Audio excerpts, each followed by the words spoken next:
Welcome to today's episode, the podcast where we discuss the most recent installment of a different series every show. We're coming down to the end of the year. In a few weeks, we're going to have our best of, worst of, but there's still a few more shows to go. It is Friday, December 5th in 2002.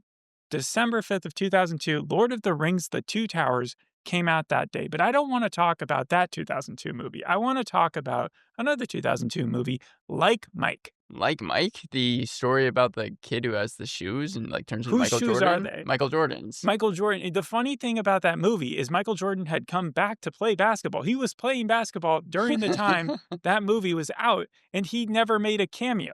And we knew he likes to do kids' movies because of Space Jam. Space Jam, right. But you got Lil Bow Wow, and then who else do you got? You got Jesse Plemons, right? Am I yeah, remembering Jesse that Plemons right? as a kid. Yeah. But as the person that Lil Bow Wow was on the team with, his elder role model, that is the main character here. Oh, that's Watson? That's Dr. Watson here? Yes. What's his real name? I don't know. His name is Morris Chestnut, who people probably know from Boys in the Hood, Rosewood, The Perfect Guy. We talked about The Perfect Guy just the other day because what was the show? After Party? The After Party. And also Terminalist Dark Wolf had the villain of that. The Yes. guy, the actor I think cast. the villain is the After Party guy. But Morris Chestnut, I think, is the other guy. Who Right. was they thought the villain at the start, to understand the trailer correctly. I don't remember. I never saw the movie. I just know it was a huge box office success. Having not seen it and just basing off the trailer, I think it is that this woman falls in love with another dude. And originally she was in love with Morris Chestnut. And then she thinks that Morris Chestnut is stalking her. And then it turns out it's the new guy. That's under the bed. Well, yeah. That's always the shot that they showed in the trailer. Yeah, so that's not giving anything away, I guess, if or maybe it is, Do you think they just ruined the movie for you in the trailer? Anyways, Watson, what did you know about Watson going into the series? Because it's in its second season. You watched episode, 8? Yeah, season 2, episode 8. It's called Livvy Sees the Doctor. I knew that it was a medical show, but also I knew that CBS liked to do a lot of Sherlock things. They made some specials, I think, in the 80s and 90s, and then Elementary only came out in 2012. But I don't think this is a continuation on that, right? It's not a continuation. Craig Sweeney, who did a lot of episodes of Elementary as a producer and worked on Medium and the 4400, he also, he's a showrunner here. So it was weird to see his connection between that version of Sherlock Holmes where Watson was played by a woman, right? Yeah, and then, Lucy Liu, I think. Yeah, and now Watson is being played by, I guess, a British guy who lost his Sherlock. It's just a different universe Sherlock. Yeah, right? no, I mean, the thing about this show is that there's no connection really even to Sherlock. Do you know? Oh, well, they did cast 2 Sherlocks. First, in the first season, he's supposed to be dead. So they had Matthew Berry voicing him and backflashes. I clicked on this episode, or what I thought was this episode, and it started off with a Reichenbach Fall and Reichenbach Fall, and then it showed the a water mountain or waterfall, and then it showed Watson, and he was screaming Sherlock, and he couldn't find them, and then I was like, oh wait, this is the pilot episode. So I saw the first minute where I think Watson is trying to find Sherlock, then I went to the actual right episode. Well, I don't think it's any spoiler really. They made it a big deal that in season 2 they did cast a Sherlock, and it's Robert Carlyle from Once Upon a Time, Stargate, 28 Weeks Later, The Full Monty. I was wondering if it was the Full Monty guy. Yeah. And so I just don't see his voice matching up with Barry's. He's not in this I really episode. hope that they hire Barry too, and then they just have him voice his lines over him, because I would tune in for that. Anyway, so Watson, it's more a medical show than it is just Sherlock and Daughter or any of the other versions of Sherlock Holmes mysteries that we're used to. He runs this hospital called the Holmes Clinic. Well, it's in Pittsburgh, right? Is that where it takes place? Yeah, so the University Hospital of Pittsburgh, but it is the Holmes Clinic. You're right about that. But it's called UHOP because of University Hospital. So IHOP, yeah, it's UHOP. And it's not even filmed in Pittsburgh, but Craig Sweeney is from Pittsburgh, so they tried to really, really make it look like it's just Pittsburgh, it seems or Pennsylvania just as a whole seems like the place where a lot of TV shows nowadays take place, because it was supposed to be Dope Thief, and then I think The Long Bright River, The Pit, now this. Boston, New York, LA, any place that actually is filled with people, they want to shoot because there's more of a chance that people will tune in to see where they're from or where they know about, Did you know that Zootopia is going crazy in China? Zootopia 2? Zootopia 2. People have compared it to the marketing that they brought to the Avengers. I didn't even really know it was coming out until last week when it did. But Yeah. I know it's been doing great. But. No, like they are going nuts for it over there, and so it's like a massive hit. There's probably going to be sequels just because of it. And apparently, Chinese like kids movies are very popular. They had was it Nezha or like something? Oh yeah, like Nezhan 2 or something, and It's it was like always the the biggest. second one. Yeah, Anyway, so it's the second season here for Sherlock. Back to this. Who do you think plays Moriarty? Oh, I don't know. I'll give you 4 people, and you got to tell me who it is. I would love it if it was the same one from the BBC Sherlock, even though I know it's not. Okay, so here are the 4 names: Randall Park, Jim Parsons, Patrick Schwarzenegger, or Alina Headey. Okay, I'm gonna go with Jim Parsons because he has the most connection, I feel like, with CBS. I think you're thinking too much like the Sherlock British series, like the BBC. That he would fit in with that if they were to adapt that. So then is it Lena Headey? No. They went with Randall Park. Randall Park is Moriarty. Matt Berry versus Randall Park. I'm sorry, I don't. I would have rather seen that show. I just don't see Randall Park as being very intimidating. Well, maybe if you decide to watch more episodes of this. So this is called Livvy Sees the Doctor. It's considered a bottle episode. Yeah, because it takes place on there's only a couple settings, right? And it centers around a military veteran. His name is Sergeant Fitzgerald, or Billy. Says, you can call him Fitz. Yeah. And he keeps on going to the Holmes Clinic. At first, it said 11 months before, 8 months before, and 2 months before, but it doesn't actually ever say like what the date is. He's not going there alone, right? Like, is he going there? No, he is going there alone. Is it not with his daughter? No, not with his daughter. That's only at the present day storyline. But like these times when he's going there alone, he meets Adam, who I believe this guy who's playing Adam is playing a dual role because he's like twins with this other person named Steven, and the only way that you can tell the difference between the two of them is glasses. Steven wears glasses, Adam doesn't. Yeah. And so he goes up to Adam. He's like, "Look, I need help with my daughter Olivia." He calls her Olivia, and he's like, "There's just like warts around her body, and there's these rashes." And then Adam is like, "But he didn't bring her there." No, he didn't bring her there. That seems insane to me. It's like you make a doctor's. He has like an envelope and he's showing her pictures, and then Adam goes, "Well, we don't have any pediatricians, but I'll give you like the name of a specialist, and then you can bring her there." Then we jump to 3 months later, 8 months beforehand, and he goes up to Steven thinking that it is Adam, and then he's like, "Look, I went to the specialist that you told me to bring him to, and he wasn't able to help at all." This feels like a fully Curb Your Enthusiasm Bill Hader moment where he's going to all those different shops and there's a different version of Bill Hader. I was really glad that Sasha says, because Sasha is right next to Steven at the time. She's like, "Oh, well, this is Steven. You were probably talking to Adam, his twin brother," because otherwise I was going to be confused too. They have to say that every single episode of the show for new people. I was in Fitzgerald's camp. I was like, "Why is he wearing glasses now? Did something happen?" and then they're like, Sasha takes the envelope that he has and she's like, "You know what? I'm going to look over this file. I'll get back to you." 6 months later, so this is 2 months before present day, he goes up and that's when he actually meets Watson. And he's like, "Watson, look, I'm actually a military veteran as well," because they still kept Watson's backstory as being like in the army. And he's like, is he saying that he's taking their advice, but he's unable to get appointments elsewhere? I think he didn't even, for the one that was 8 months back, Sasha didn't even reach out to him because he just didn't get any information about it. But it's not like an attack on an insurance company for not like assigning him a doctor to find or something? No, and it was very strange that he kept on targeting the Holmes Clinic, especially when Adam, the first doctor he meets, says, "We don't have any pediatricians." It would make sense if you think about this whole show as kind of just House. You know, where this is his full team, and we know that Gregory House is the only guy who can solve your issue, and so he knows that Watson is the best doctor in town, and he really, really wants him specifically to see his daughter.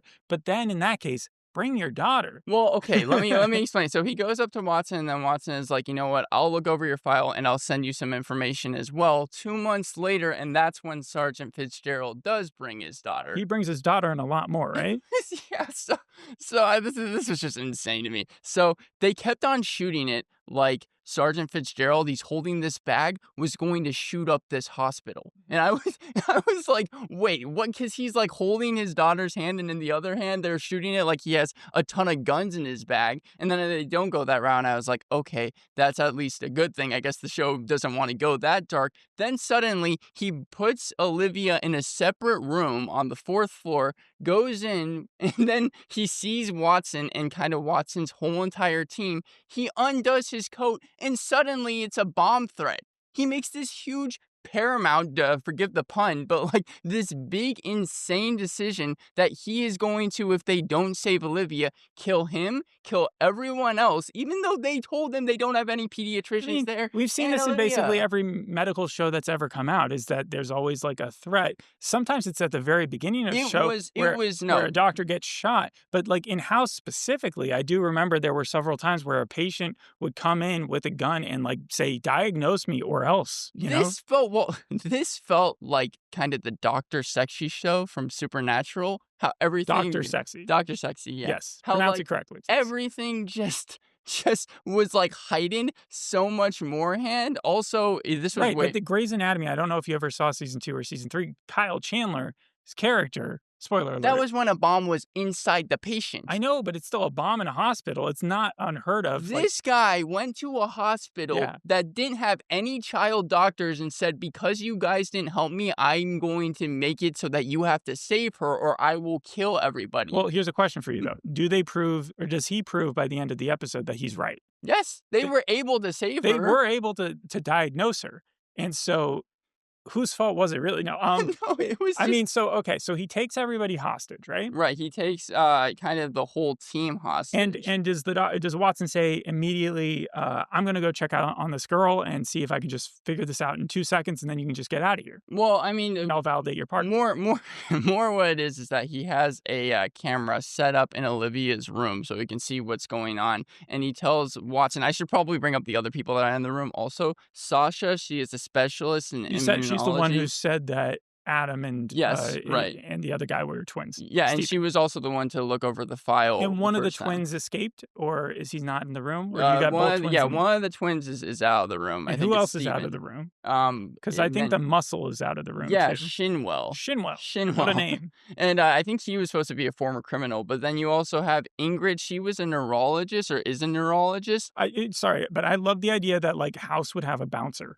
You know, like as part of his team, he'd always have Cuddy was the person in charge, but like he'd have Foreman and the rest of them. And just the idea that one person's job was to like, he's not doing his job. There was the most obscene scene thrown in after this whole entire debacle where Shinwell, because he bumps into Fitzgerald before Fitzgerald gets into the room, is like mad at himself and just so torn up over the fact that he didn't know that he could have maybe stopped Fitzgerald somehow. But it didn't make any sense with the story because it was like, how was he supposed to know that Fitzgerald had a bomb strapped to his finish chest? Off telling, because there's a couple more people in the room. Yeah, there's right? Adam, the identical twin. No glasses, infectious disease specialist, and then there's again Olivia, who has a ruptured spleen at this point. She's 9 years old and she's in a separate room. And then there's Beck, who it seemed like at the very beginning was supposed to be a likable character because he's in therapy for gambling addictions. But then throughout the rest of the episode, even though he's kind of with Ingrid, it's just a massive dick. Ingrid, I'll give you like the 1-2 on that. So in the first season, she's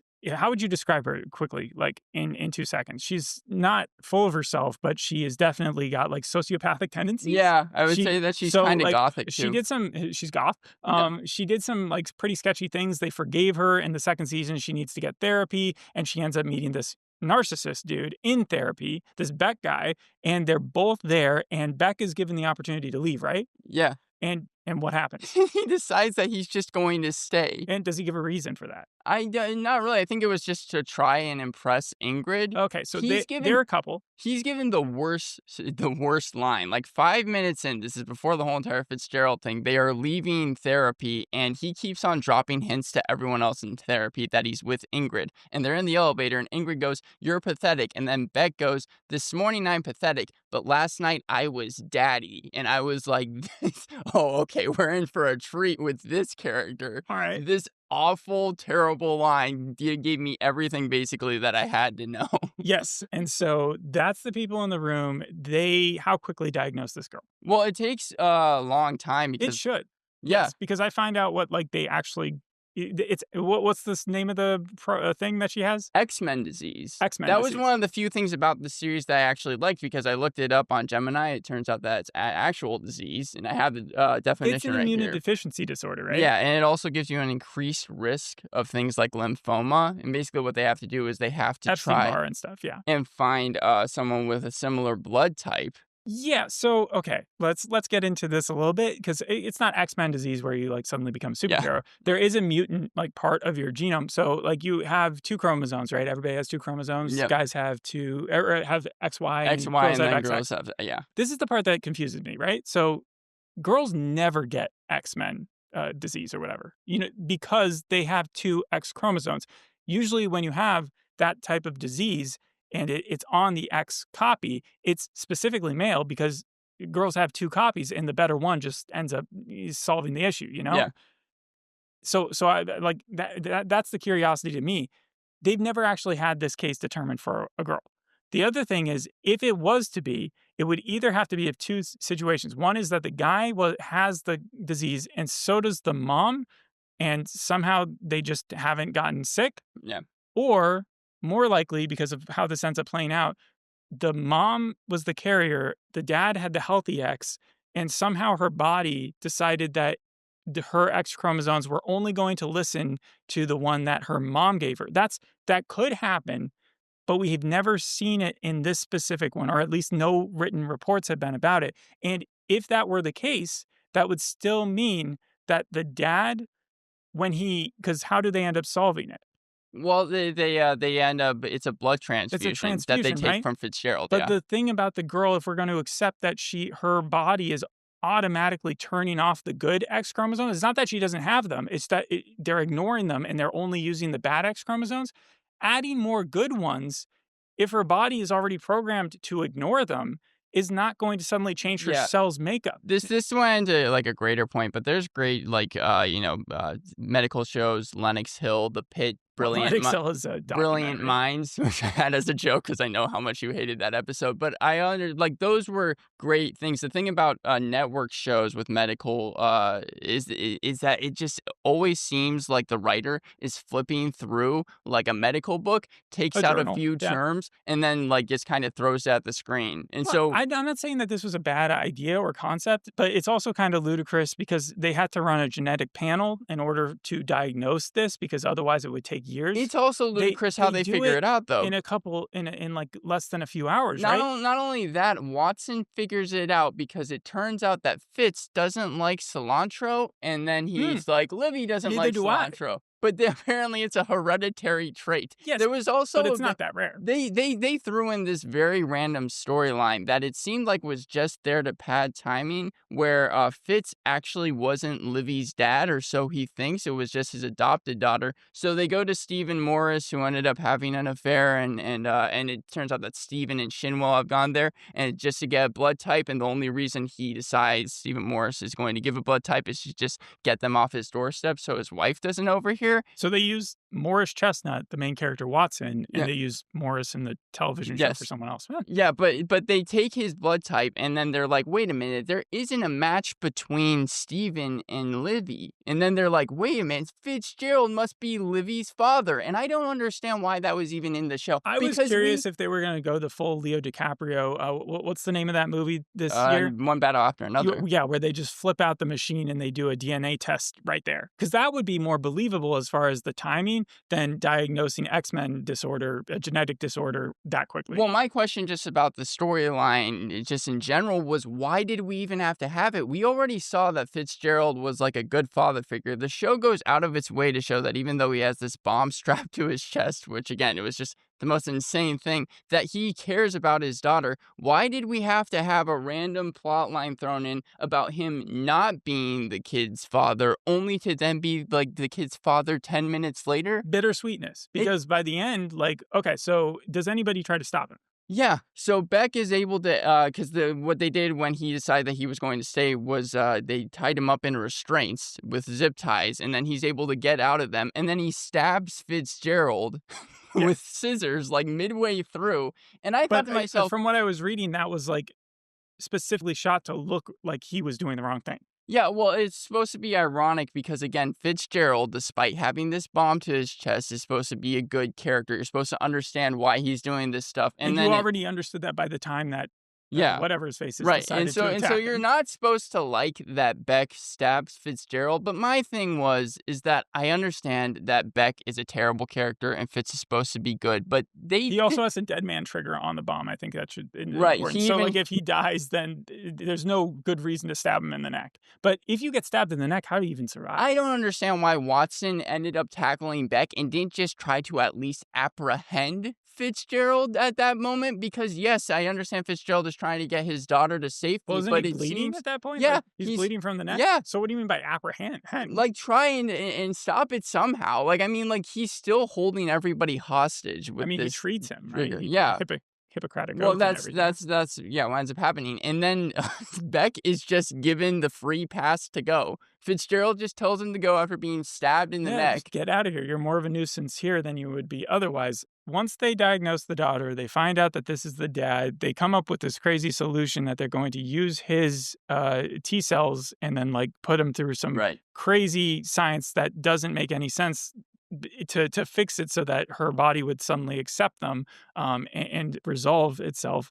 How does the rest of the show resolve? So she ends up being okay, and then Muse. Wait, we know guaranteed that she's been cured within the few hours of this entire show. That's what they're saying. That's crazy. I don't like that. Keep on going. Well, yeah, I mean, I think that they didn't want this to be like a multi-episode story. Sure, so, but they could have been like over the course of several months, we'll give her transfusions and we'll see how she's doing, like that type of thing, rather than she's cured. I mean, it does make the father's pursuit justified a little bit because, again, I think poignantly didn't go after an insurance company because of all the stuff in the news, but they are pointing out kind of a flaw in hospital situations. The thing is that Muse Madness, the song, closes, or I thought was going to close us out because we see Fitzgerald, he's brought to jail. There was even... How does he get caught? He gives himself up. He gives himself up, but under the condition that his cells can be used to cure his daughter or something like that. Yeah, and also I think that there was like one touching moment in the show where Fitzgerald does have to say goodbye to his daughter. In terms of like any good scenes, that was probably the closest that it got. Well, it sounds like it was still a blast. I also liked some of the surgery that they did when they were showing her get kind of the blood transfusion. And then we have a scene with Shinwell where he's talking to Watson and is like, I should have known when I bumped into him that he was going to pull this off. And Watson is like, you know what, don't worry about it. And then as a special FU to the audience, for no reason at all, Beck, he's a terrible character. Narcissist, He walks out here and he starts giving like interviews because the SWAT team and everybody is outside. And he starts talking about how he's a hero. And for some reason, even though Ingrid is told by Sasha, because Sasha just has a terrible feeling about him, she's like, don't go to him. He's obviously just like very evil. You don't know what you're getting yourself into. She goes to his place because he's attractive. That's literally the one reason. Decides to sleep with him. And the final shot we get is a pan over to his laptop where he's stalking Sasha. He's on her webpage.